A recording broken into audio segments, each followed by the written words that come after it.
Hey, James, how are you today? Good morning, Catherine. As usual, I'm triggered because of you. I'm so sorry. I know I found this article If you and were really sorry, you would stop doing this to me. but you said you wanted, I read all the time and I just saw this article and your favorite media, the New York Times, and I had to share it. What do you want?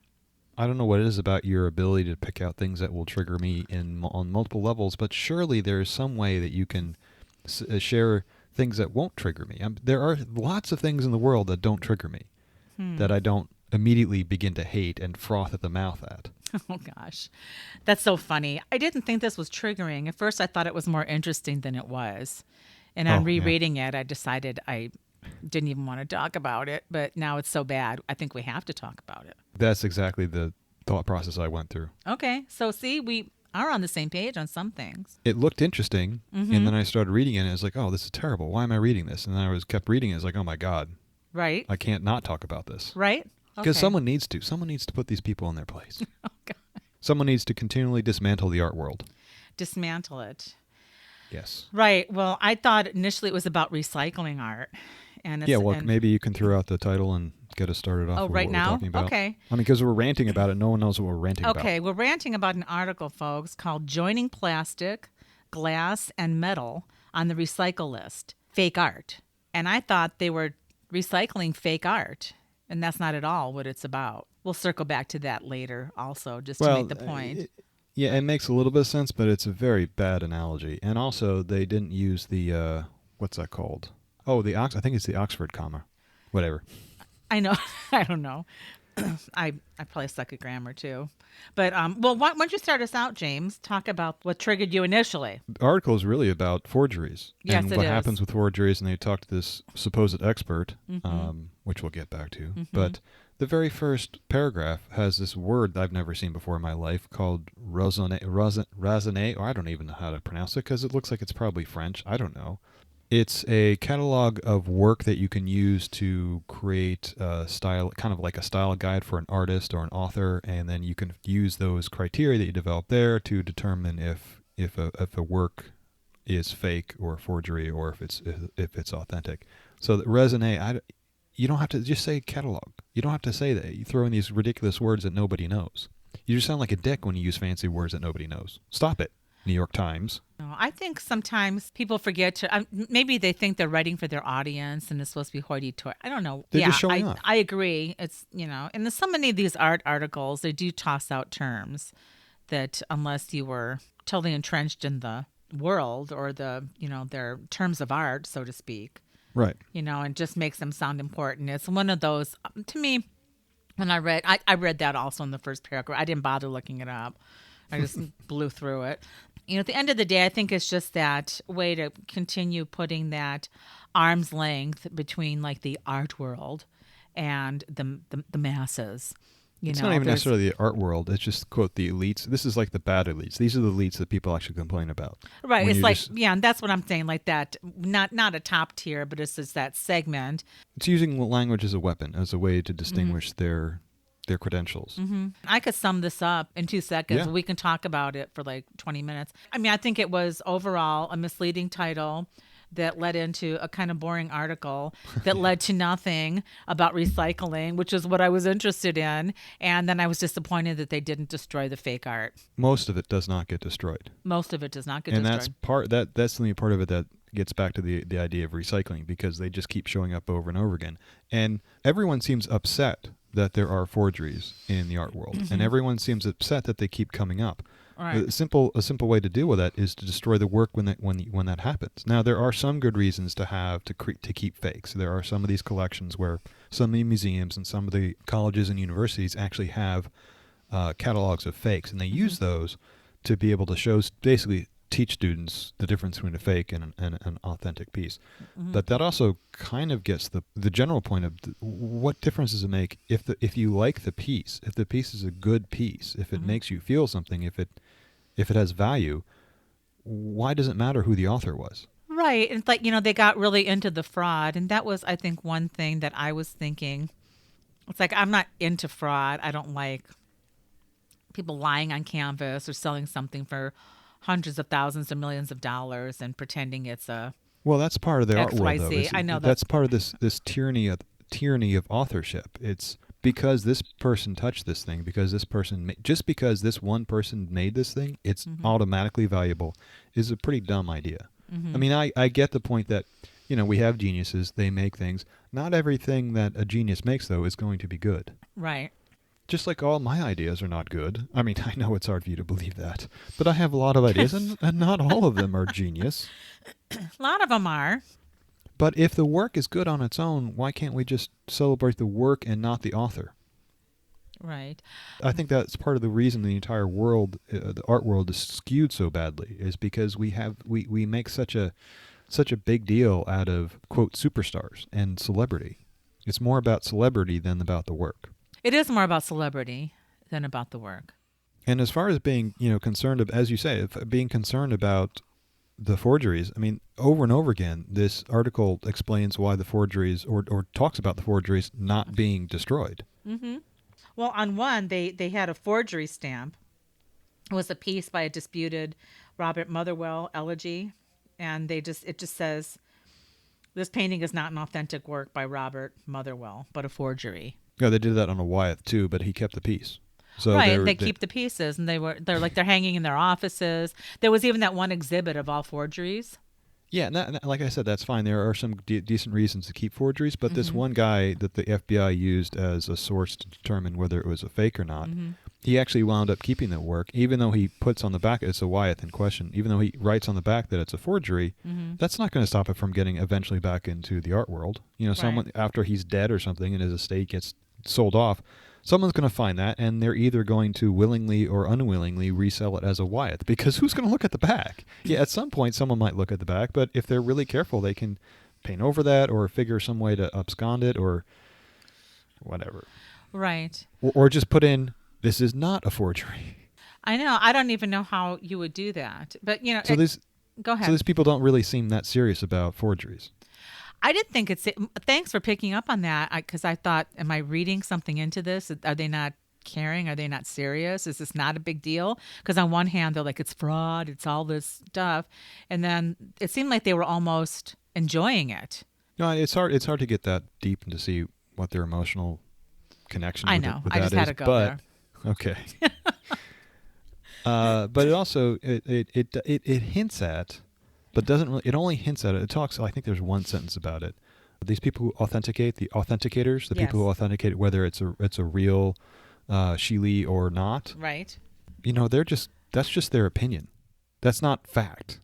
Right? So you're taking the word of someone who claims to be an expert on these things, and it's just an opinion. So you could be making a multi-million-dollar decision based on your opinion. Right. Right. And unless you saw something in someone's studio, like reread the article again last night and wondered why the hell I ever wanted to discuss it.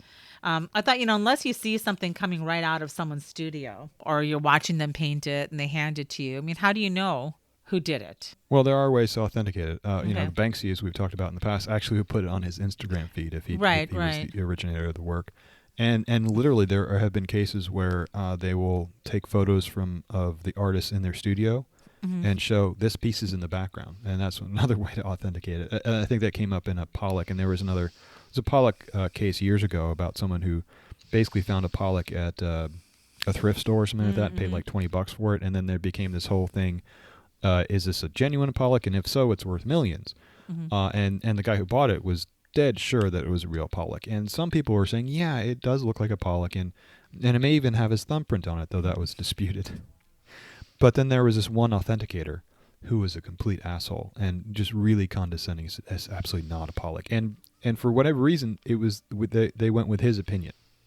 Oh, wow. And it was decided not to be a Pollock. So they decided it wasn't a Pollock. The general consensus at the last time I saw it was that it was not a Pollock. And so it was only worth $20. Okay. But, if it has the impression of a Pollock, this is just more ammunition to take down the art world. Doesn't this just show how sleazy the whole art market is? I mean, collectors, and because here's the other thing that they talk about is that these authenticators say that they see the same pieces over and over again. Yes. because they keep getting sold. So the one collector will bring them a Wyeth that has been proven to be a forgery, and they say, no, this is a forgery. It goes away for a year, and another collector who has bought it and brings it back and says, no, same thing. This is a forgery. So the collectors are selling what they are known forgeries between each other. That was surprising to me. Yeah, it is pretty damn surprising that someone would, because that's fraud. That is fraud. And it just shows the lack of moral integrity throughout the collector market. The collector market and the forgery market. I think what I was really struck with, and like in the middle, it's like that Damien Hirst piece. It looks like a little Mickey Mouse, the little circles. Yeah. I thought it was cute. It reminds me of it just looks like a little, I don't know. It just made me happy. It's a deconstructed Mickey Mouse. Yeah. I found it to be kind of tedious and obvious. Yeah. Oh, of course it's tedious now, but it's whimsical, and it just made me smile. And I was like, oh. And then the back of it, I mean, they had this whole ruse, like with the stamp and the print and the artist name and, everything that would convey authenticity. And if you're a newbie collector, they even have a picture of the stamp, and it says Hirst, and that's pretty intense, and that's pretty fraudulent. Yeah, but that's really low-hanging fruit, isn't it, to make a stamp? Yeah, but I mean, so my question was, how does Damien Hirst protect his work better than this? I think there are a lot of ways in making a crummy stamp, because his stamp is pretty crummy. Yeah, the whole thing was pretty crummy. And who cares if you're buying a Damien Hirst, you're not buying artwork in the first place. So I don't really care about those people. Oh my God. I mean, I don't know where he stamped the dead shark, but you have to inspect every dead shark you buy to see if it's got the actual stamp or not. I think he stamps them on the liver, but I could be wrong about that. Oh, okay. I think you're right. I read something years ago about that. Did you look at the stamp though? I did. Isn't that a terrible mark? It is. So it's a circle. There's a black line around it, and he's got his name vertically and horizontally, and they intersect at the R. So there's only one R for Hirst in both directions. It just really looks bad. I mean, it's not like dirty or messy or anything. It's very precise, but it's just a terrible logo. It was just kind of boring. As a creative person, I'd be embarrassed to share that with people. Mm-hmm. No, I agree. Like the maker's mark. You know who was interesting? And this, I digress, but the interesting maker's marks are in Native American jewelry. Mm-hmm.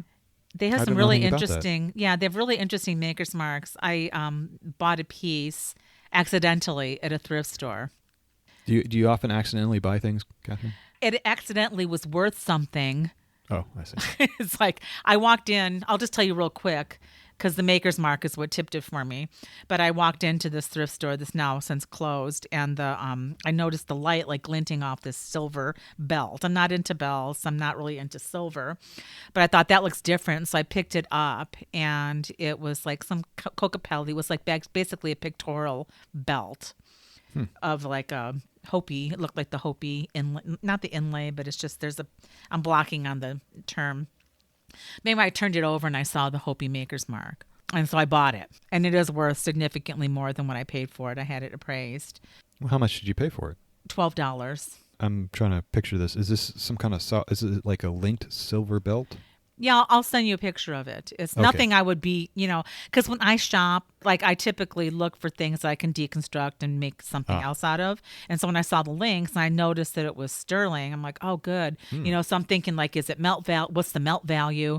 It's like, you know what I'm saying? Because I have friends with big torches, and we typically, sometimes we've actually melted things and made ingots and then made other jewelry out of it. This is a work of art. I will not destroy this piece. It's just beautiful. Right. And what it is nothing that I would ever wear, nothing that my aesthetic ever really drives to, but for what it is, I'm very appreciative of what it is. All right, so that's interesting. You were drawn to it not for your own stylistic interest, but because you saw it as a genuine piece. I just saw the light glinting off it, and I knew it was something different than all the other metal pieces that were hanging there. And well, it sounds like you could be an authenticator because you have the eye to see what's genuine. Right. And so, but, maybe I could. I'm looking for a job. I'm looking for something to do with my time. But anyway, when you turn it over, and then I searched on the maker's mark, and it was readily findable. And I was just really struck. And so, and after I found who the artist was and could identify him, and he is still living, which was really interesting, really fun. And no longer creating jewelry or anything at this point from my research. I just kind of perused the Native American makers marks, and particularly the Hopis, and they're just interesting. They're little hogans, and there's trees, and I mean, it's really they've got it down. So yeah, the Damien Hirst, it was a little disappointing. Oh, yeah. Well, I mean, so I'm sorry I digressed. Yeah, but so what else? As I kind of hinted at it earlier, but there are a couple of things.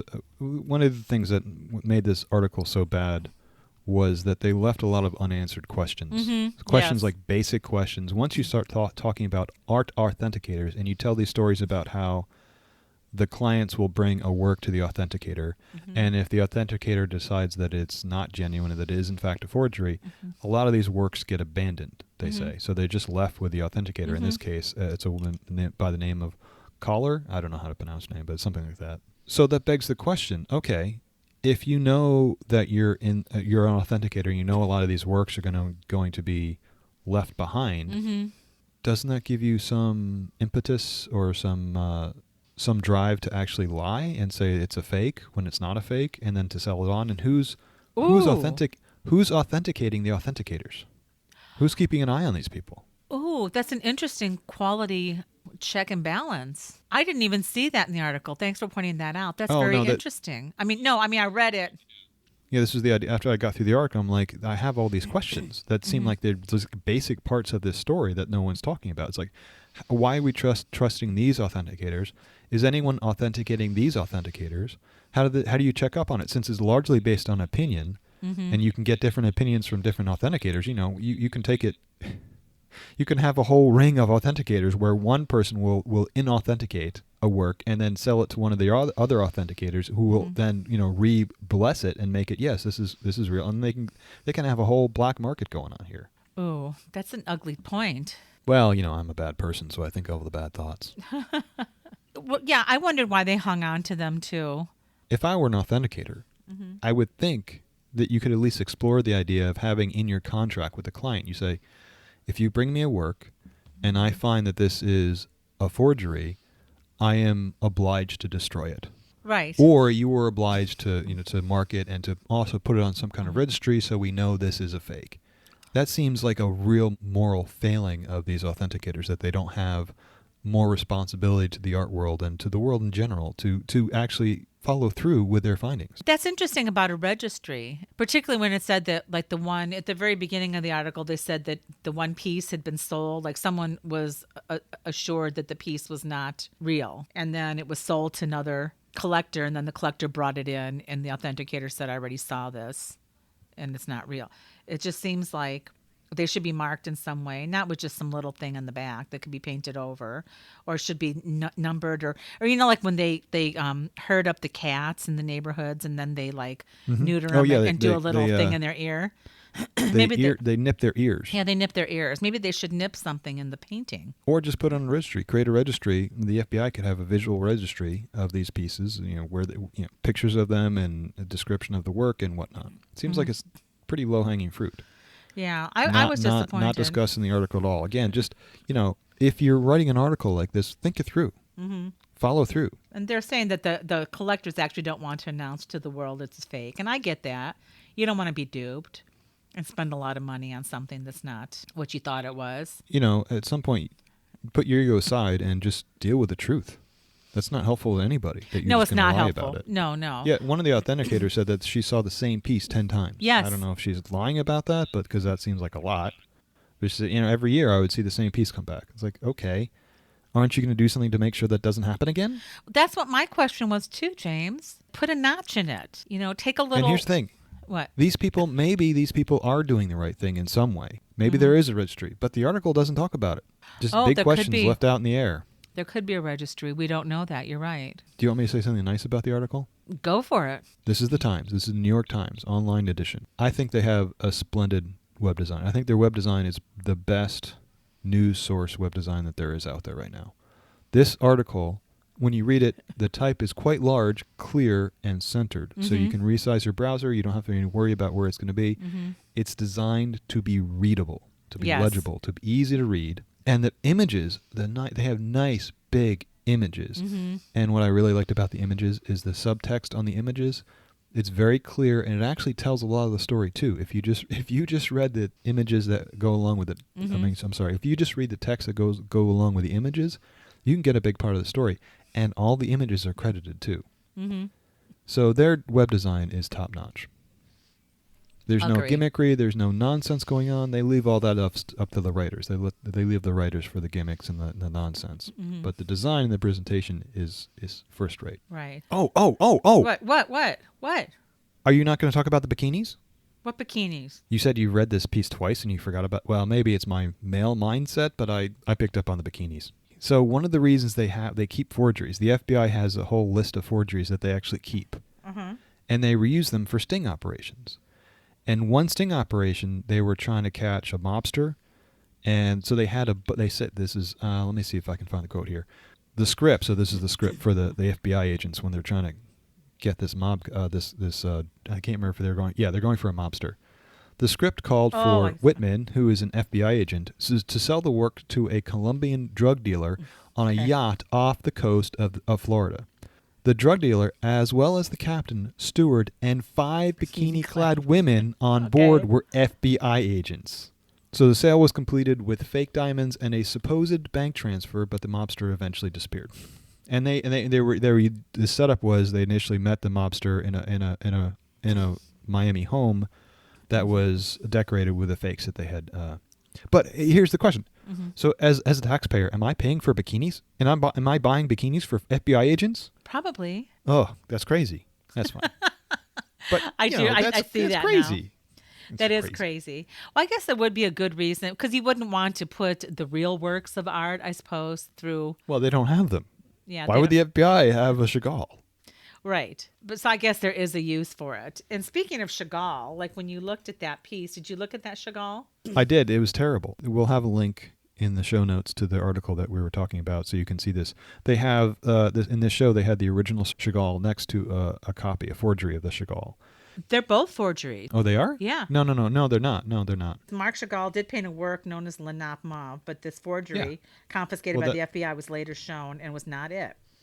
And then it says slightly different, but no less fake. This copy of the Chagall work was also seized by the FBI as part of... Okay, I'm sorry. I thought the one on the left was authentic. I thought they were too initially, and they're both fakes. I'm glad you caught that because I didn't. But I was going to say that the one on the left looked better than the one on the right. Like clearly, the one on the left is more Chagall-y than the one on the right. True, because I was fooled at first, and then I'm like, but there was something missing. Well, the one on the left doesn't look. It looks a little bit muddy, so I was like, okay, that looks more like a Chagall, but it doesn't. But then the one on the right just seemed a little bit too slapdash, and what's the word? It doesn't look very good. It doesn't look like a good painting. Neither of these really look like a good painting, but the one on the left definitely reads as more Chagall-ish. It does, Chagall-like, yes. Agree. And that's the one I thought was real, but I felt like there was something off with it. And then I finally read the text underneath, and I'm like, okay, I felt affirmed in my ability to see work. Yeah, so you're an authenticator. You know, and I'm like, there's something off about both of these, and I just didn't get any vibe. And I've never been a huge Chagall fan. I'm appreciative of the work, but I'm not a huge fan. Yeah, it's the same here. And the one on the bottom, you know, like yours are left and right. I guess the one on the right looks like something I would do if I was trying to do like some abstract flowers. I think I've actually created things that probably looked somewhat like this. And so, well, that's the case. I would say you need to work more on your painting skills. Yeah. Oh, clearly. Clearly. That's not even a question, James. Why are you podcasting? Just go practice your painting. I need to practice something here. So that's the article. I was disappointed. I really wanted them to talk about like repurposing the canvases into like usable handbags, or, you know, like gessoing them over and giving them to art students, or cutting them up and making a collage of the face of the master that was, you know, being ripped off by the forgery. Wouldn't that be fun? Take the forgery. Catherine, this is crazy. Who the hell are we?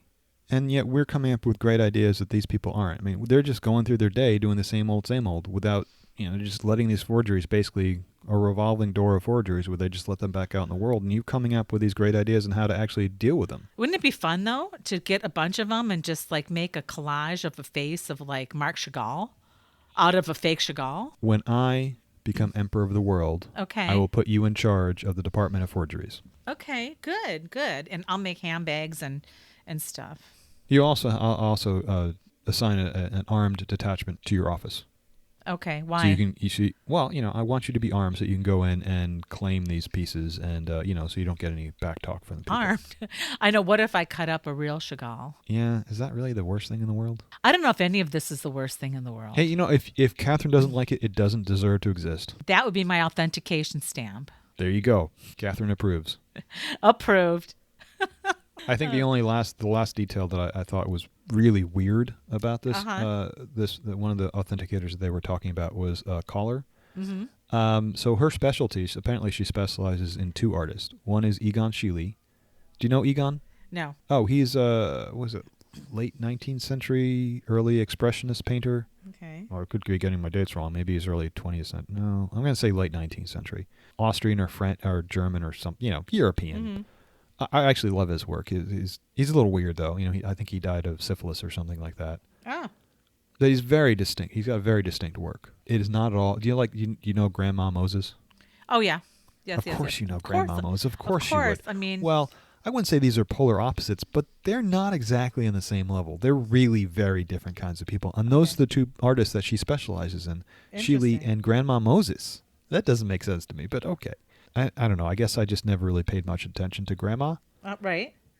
But I looked at some of her works as a follow-up to this because I was curious, and I kind of like them. Really? Yeah. I'll have to look it up. What I don't like about it is she's called, quote, a folk artist, which is nonsense. I mean, that's a stupid term. Either you're a painter or you're not a painter. It doesn't matter if you were classically trained or not. That's a term that triggers you, James. You've always been triggered. You've always look. It's just marketing. It's just purely for marketing reasons.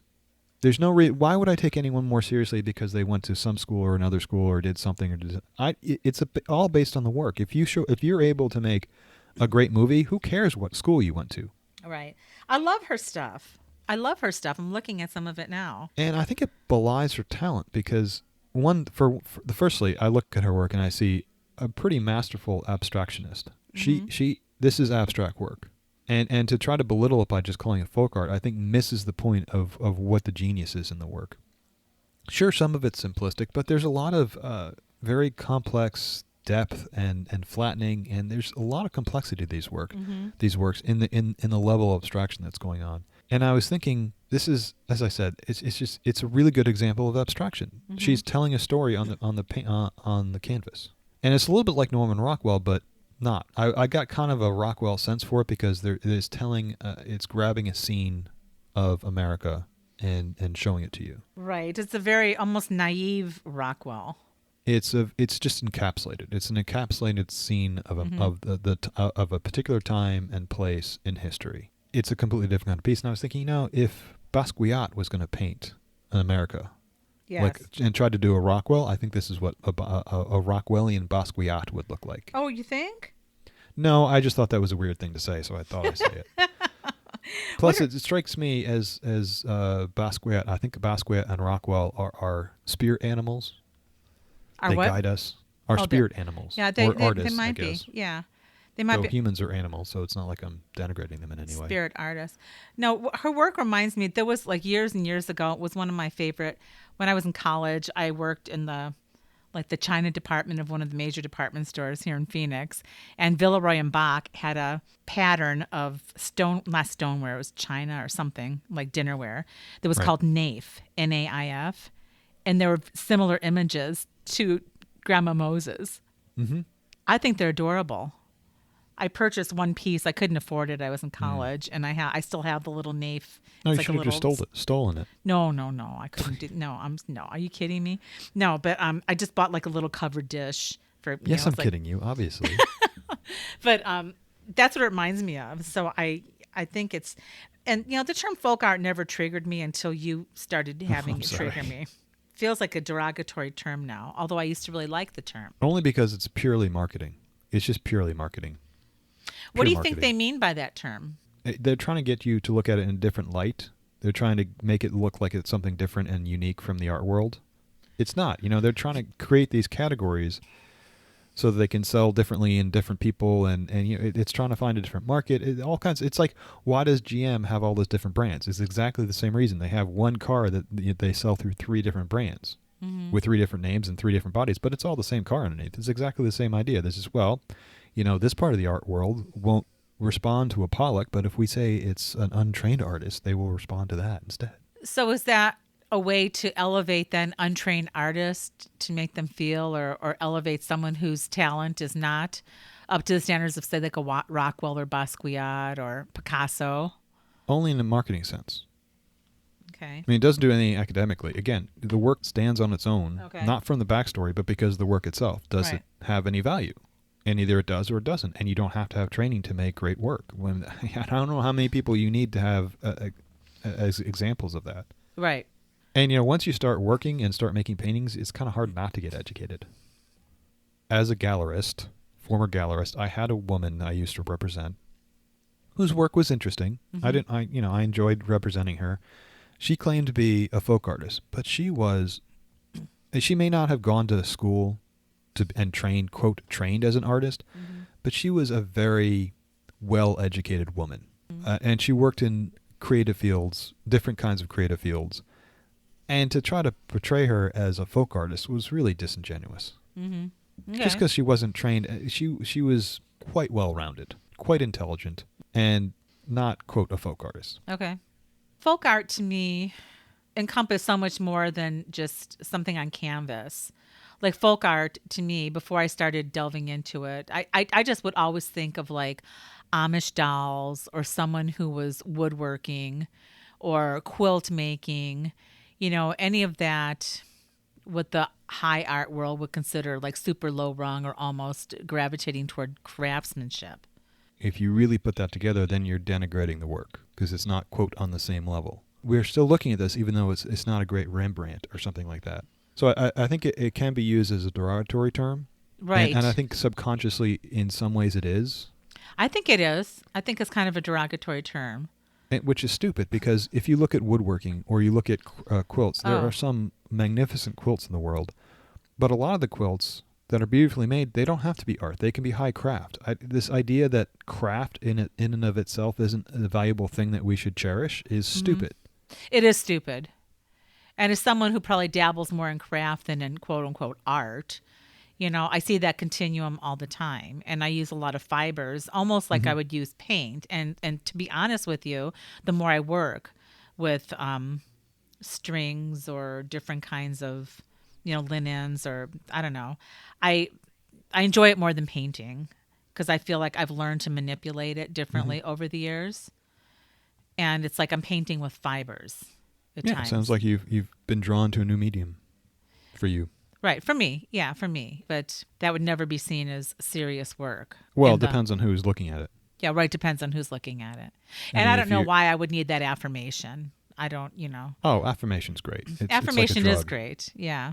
So we digress. But, in terms of the forgeries, like you said, if the work stands on its own, and those Chagalls did not move me. Not that I'm ever moved by Chagall to an extent that I would be by other pieces, but I just knew there was something wrong. And it's just like, why don't you do something with it? I think I'm just coming back to that because I like using recycled pieces in my work. I like recycling stuff. So what's our goal for next week? To make forgeries? I don't know. I don't think I could do it. I could maybe Why not? knock out a Chagall or two. Yeah. I think I could knock out a Basquiat or two. Yeah, you might be able to do a Hirst. I'll do in my sleep. Well, I don't even have to do that. I can just go buy a twister map. Mat, I guess. It's not a map. Okay. All right. This was an angry podcast, I think. You think it was angry? I felt angry. You felt angry. Mostly it wasn't at you, which was different. Oh, wow. I didn't know I felt like we were angry together at the same thing. Oh, I just was irritated because I wanted to talk about stuff like on the level of Louise Neville or something where they're grabbing crap, off the streets of New York and painting it gold. And now it sits in museums everywhere. And should we talk about her next week? Yeah, let's talk about her next week. Oh, boy. Okay. There were some other articles that I was perusing on recycled art. And I do think that, since our planet is dying, maybe it's not a bad idea. Well, James, this was an interesting discussion. Thank you for triggering me again. Okay, I'll continue to try. Give me a minute, and I'll send you some more articles this week. Oh, goody. Okay. I still look forward to that, and so does my blood pressure. Okay. All right. Take care. Bye. Bye.